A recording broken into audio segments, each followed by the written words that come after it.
Voting is a civic duty. Let's register on the electoral list. This is a message from Equinoxe Television.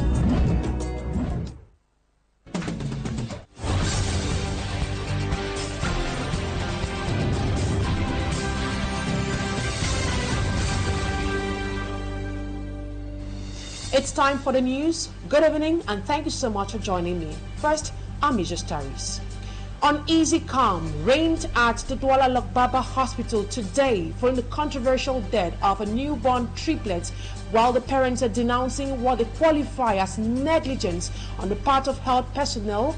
Hospital authorities claim the premature babies were given adequate medical attention and treatment. We'll be unveiling the story in this edition of the 6 p.m. primetime newscast. Away from that, a security operation carried out in some neighborhoods in Douala has enabled the arrest of at least 30 suspected drug addicts. Security elements who stormed their hideouts in Bonadibong, the Douala 2 subdivision, say the operation will go a long way in fighting the rising consumption of hard drugs in Douala and other parts of Cameroon. Those are top stories. Stay with us for greater details.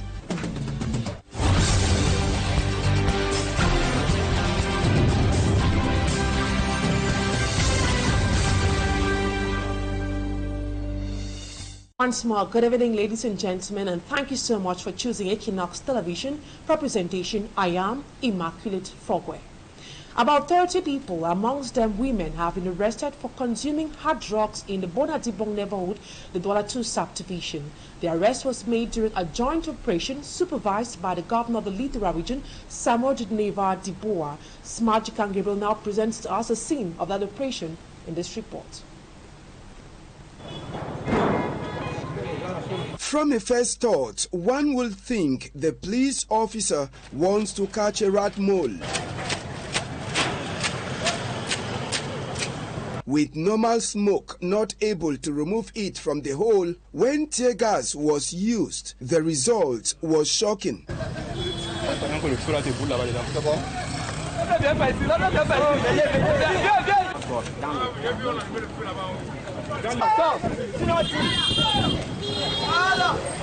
Salut, le chef! All of the people are alleged drug users who decided to take refuge inside the drainage as elements of security forces returned to Bonadibong neighborhood in the Douala 2 subdivision to continue the battle against the consumption and the sale of hard drugs. Apart from the drainage that served as a hideout for these drug users, some were also arrested after a serious running exercise by security forces.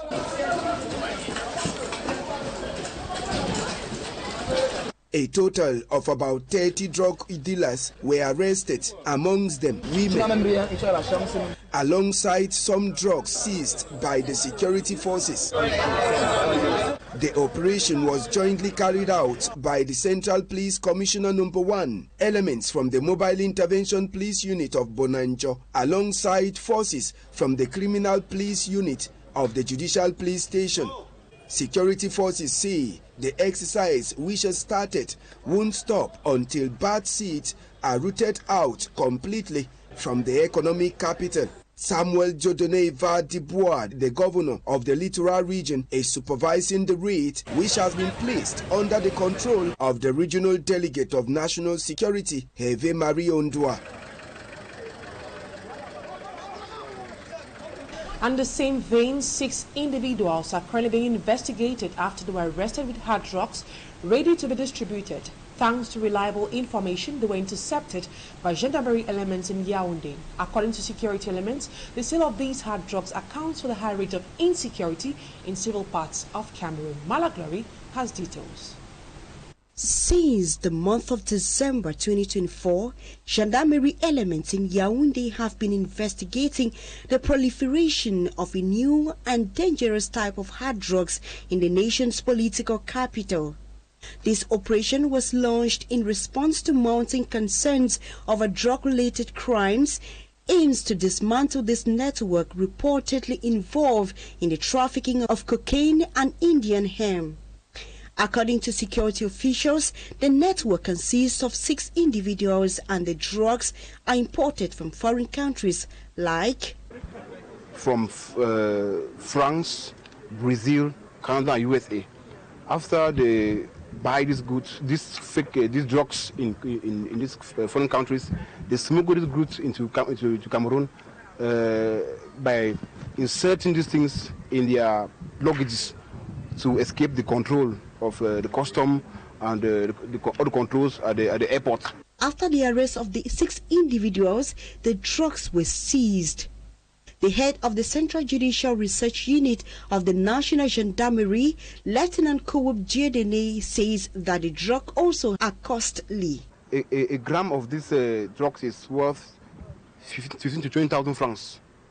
And we want to use this opportunity to remind Cameroonians that the consumption, the production of drugs is forbidden in Cameroon. And they have negative impacts on our health and then on the society in general. This new form of drug is exceptionally harmful and far more dangerous than the conventional illegal substance that have already contributed to the destruction of hundreds of Cameroonian youths. They are being industrialized. There are some chemical materials that are being added and make it more dangerous, more stronger and more expensive. Officials have also expressed concern that Cameroon is gradually becoming a fertile ground for the sale and consumption of drugs. Despite the challenges, security forces remain determined to curb the spread and the consumption of hard drugs in Cameroon. Malaglari reporting there.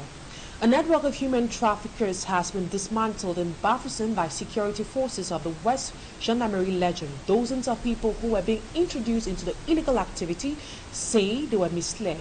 In response, the governor of the West region, Francoise, has promised sanctioning perpetrators. We have more with A.C. Lucien. You, Limbe, you are from where? Banso, you, remember you. Several persons, mostly youth from the Anglophone regions of Cameroon and abroad, were discovered confined in a house in Diandam, Bafoussam 3 subdivision West region, where they were hoping to achieve a better life through networking. That people's children. Notified about this situation, the governor of the West region, Francoise, alongside security forces, conducted a surprise operation to dismantle the illegal human trafficking taking place. We were informed that they are children from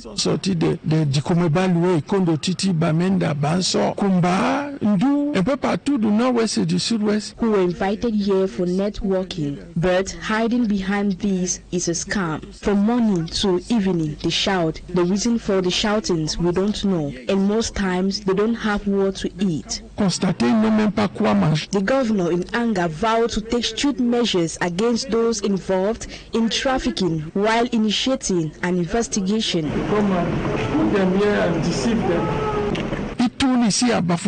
They have been here for a while. Some of them spent a lot of time and were frustrated and decided to leave. We have to ensure that those who brought them here answer for their crime. So we have launched investigations and they will answer where they are from.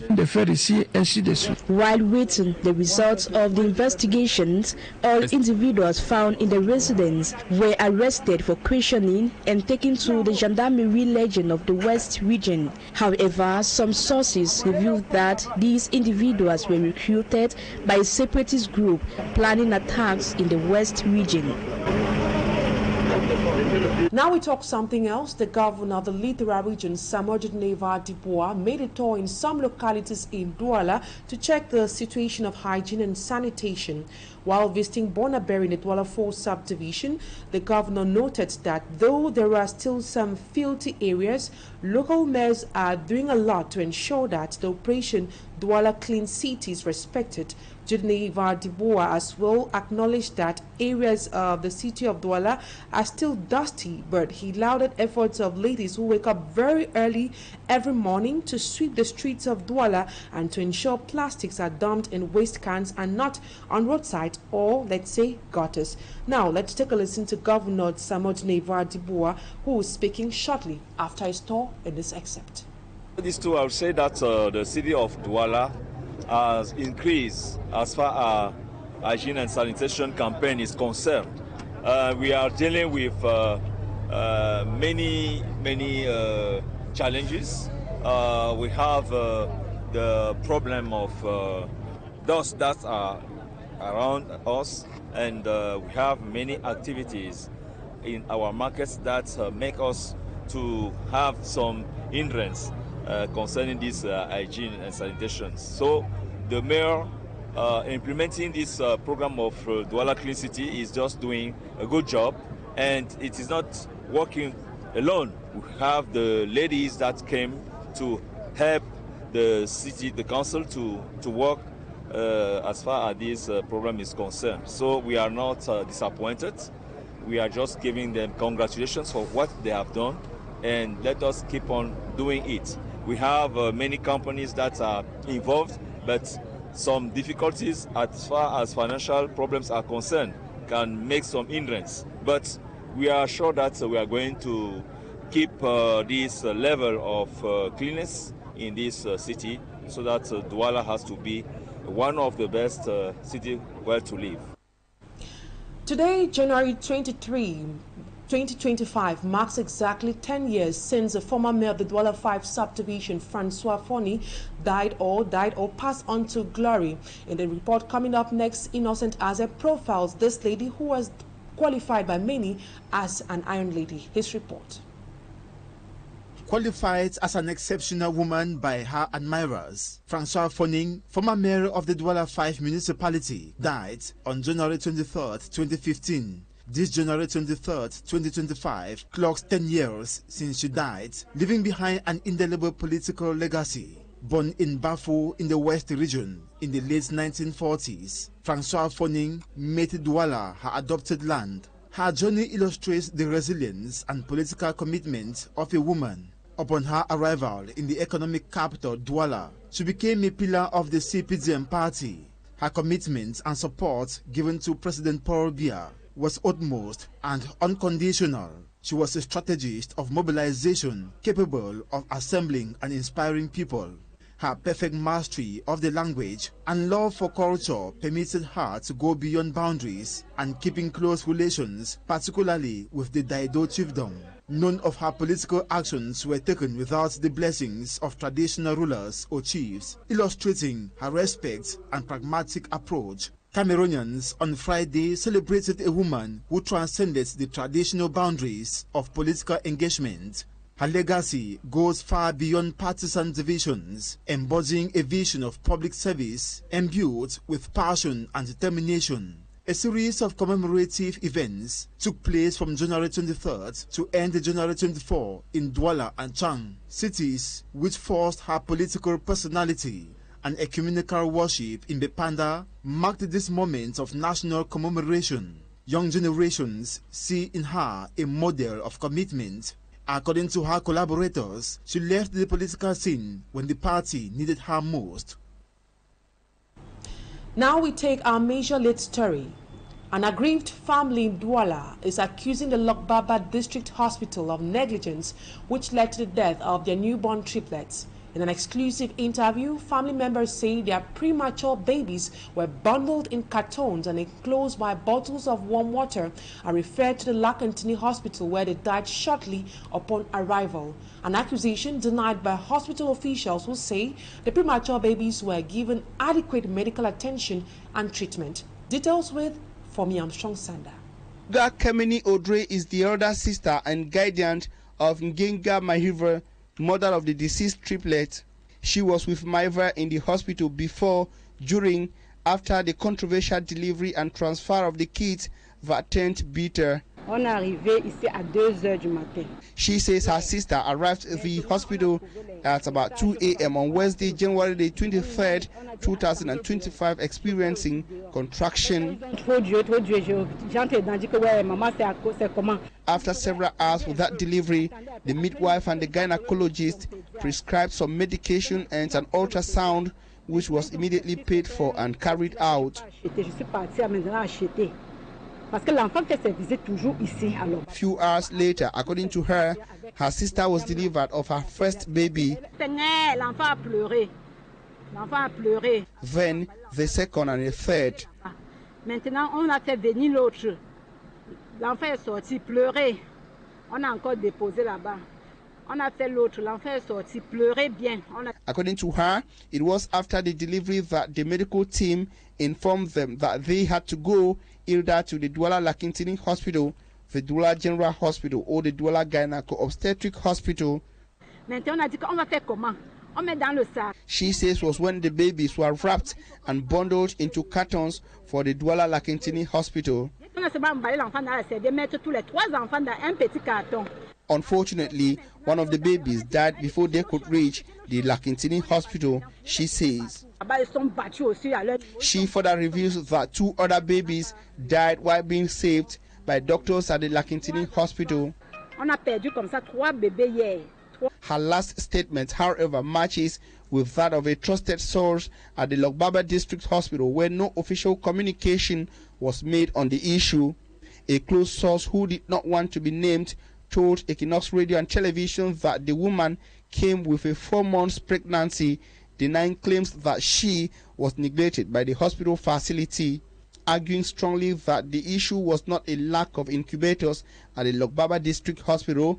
The same source insists that the hospital took all adequate measures to ensure a safe transfer of the babies from the hospital. The hospital also denounced what they called misinformation and acts of violence committed on its staff members by some relatives of the bereaved family. The individuals who allegedly brutalized hospital officials in the morning were arrested and whisked off by the National Gendarmerie alongside the aggrieved parents shortly after the arrival of the press at the Lokbaba District Hospital. Now in news out of Cameroon, Gabonese will go to the polls on April 12, 2025 to elect their new president. This election will put an end to the transition process on the way since the coup against Ali Bongo in August 2023, and in Burkina Faso, a joint force of 5,000 troops from Niger, Burkina Faso and Mali, Sahel countries ruled by military juntas, will soon be deployed to the region, which has been plagued by jihadist attacks. Our front page roundup with Siri Chakutio. The Council of Ministers in Gabon announced that the presidential election will hold on April 12, 2025. The announcement comes after the adoption last Sunday by Gabon's parliament of new electoral code, which sets out the rules and conditions for organizing elections in the country. The legislation, which requires approval by the Constitutional Court, is controversial as it authorizes military personnel to be candidates in all political elections in the country, which was not possible in the past. It could allow General Brice Clotaire Oligui Nguema, who led the 2023 coup that overthrew former President Ali Bongo Ondimba, to run for this first presidential term. Gabon's constitution, which was adopted by referendum in November, sets the presidential term at 7 years, renewal once. Elsewhere, 3 junta-ruled countries in Africa's Sahel region will join forces to create a 5,000-strong unit to fight the jihadist violence that has for years plagued the nations, Niger's defense minister announced. Burkina Faso, Niger and Mali will create a unified force within weeks. The 3 nations are former French colonies where the military deposed civilian administrations in putschist between 2020 and 2023. Following the coup, the 3 countries distanced themselves from France and last year formed a confederation, the Alliance of Sahel States. For this first part of the news, Talking Point is up next.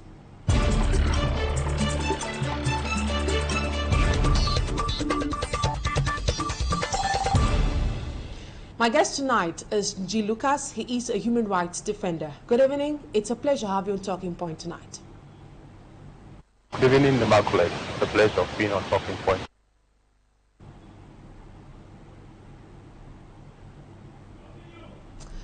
My guest tonight, as I earlier said, is a human rights defender, G. Lucas. Good evening. It's a pleasure to have you on Talking Point tonight. G. Lucas, Yerima Jobairo, the political activist who exposed a member of the ruling CPDM party in possession of hundreds of national identity cards, has been found at the State Defense Secretariat. The revelation was made by Le Sahel newspaper today. The discovery is being made weeks after his family had declared him missing.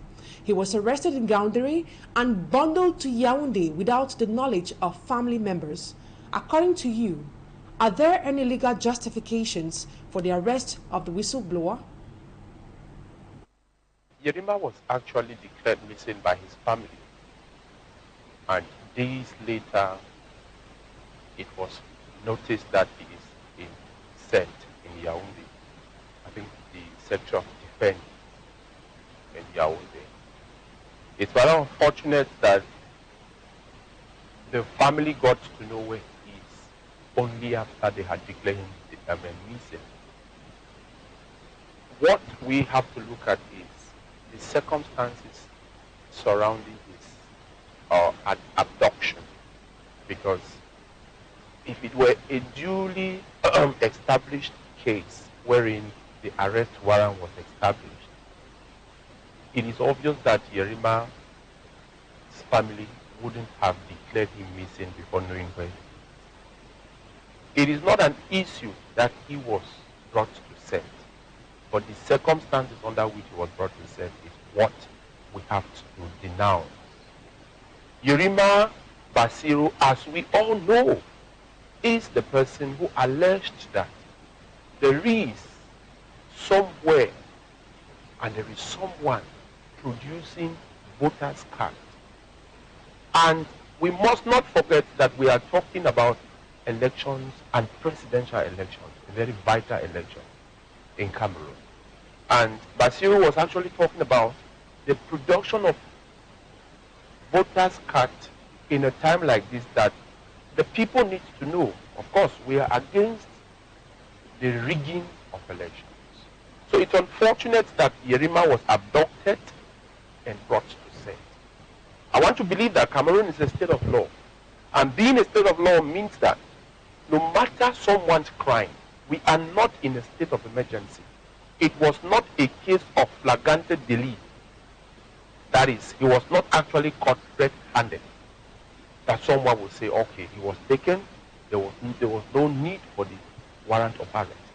But he was actually whisked to Yaounde from his domicile to Yaounde.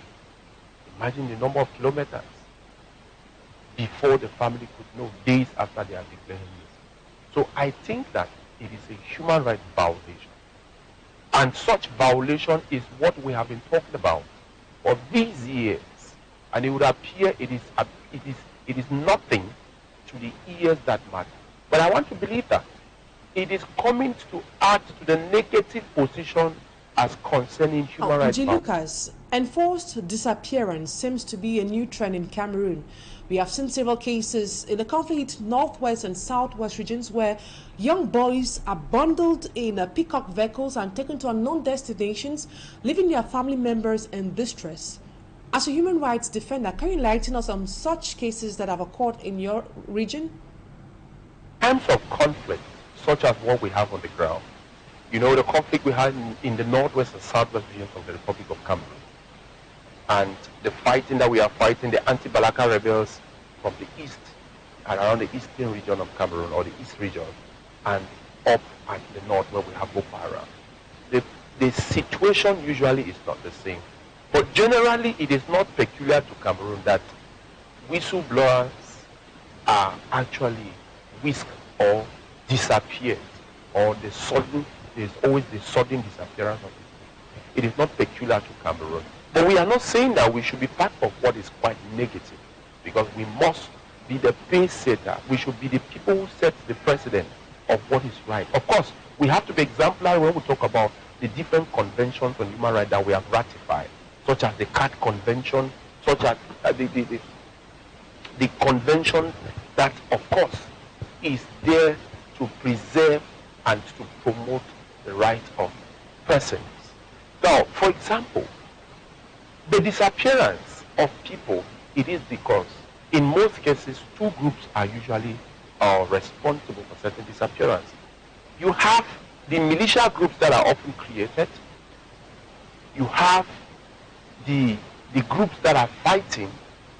For example, in the northwest and southwest regions of Cameroon, there are people who have actually been kidnapped, or they disappeared, and sometimes they were found in the camp of the known state armed groups.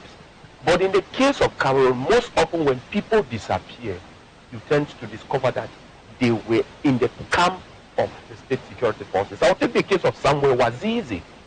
When Samuel Wazizi disappeared, it was only years later that we got the case of Samuel Wazizi and we understood where he was, until we got the information that he died the way it is. So it is a violation. For example, if someone does what is wrong, as per the law that we have on the ground, you could issue a warrant of arrest. You could actually also serve that person a summons. I don't think that Basiru would have refused a summons if he was called at the competent security forces or the competent security force office, or the office in charge of national security within that particular locality. I think that if they had given him a summons, Basiru would have presented himself. But to imagine that he disappeared and appeared in set as the family declared, this is something else. G. Lucas, human rights defender, thank you so much for your time. That's it. We'll be getting. Thank you so much for your time. It's a pleasure, Immaculate, being on Talking Point once more. The country is ours, and we have to fix it, no matter what. That's it for this edition of the 6 p.m. primetime newscast on Equinoxe Television. Thank you, ladies and gentlemen, for your keen attention. Stay in the company of more interesting programs on Equinoxe Television. Bye-bye for now.